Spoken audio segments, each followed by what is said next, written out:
À quelques jours de l'investiture officielle du président de la République, Denis Sassou Nguesso, la nomination du Premier ministre préoccupe les Congolais. Ce 9 avril 2026, dans le 2e arrondissement de Brazzaville-Bas-Congo, nous nous sommes rendus pour prendre les avis de certains Brazzavillois sur le profil du futur nouveau locataire de la primature pour ce nouveau quinquennat.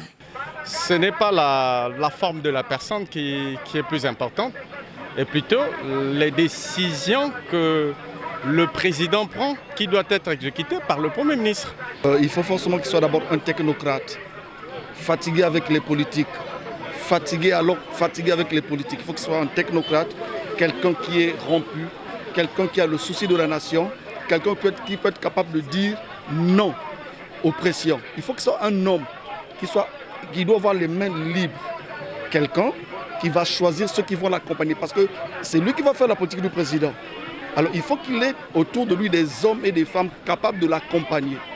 Il ne faut pas qu'il ait des gens complaisants. Nous sommes fatigués avec la complaisance. Ils ont par ailleurs tenté de faire quelques suggestions. Si j'étais à la place du président, j'aurais pu jeter un coup d'œil vers l'extérieur. Oh oui, vers l'extérieur.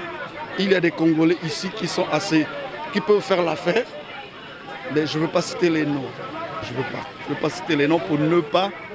Je ne veux pas citer les noms. Mais il y a même à l'intérieur des hommes qui peuvent être capables de faire redémarrer le pays. Avouons-nous les choses, maintenant le pays est par terre. Par terre, dans tous les domaines, par terre. Alors il faut un homme capable de ne pas dormir ou de ne dormir que 2 heures chaque jour pour penser à la nation. Les attentes, c'est le social, la jeunesse.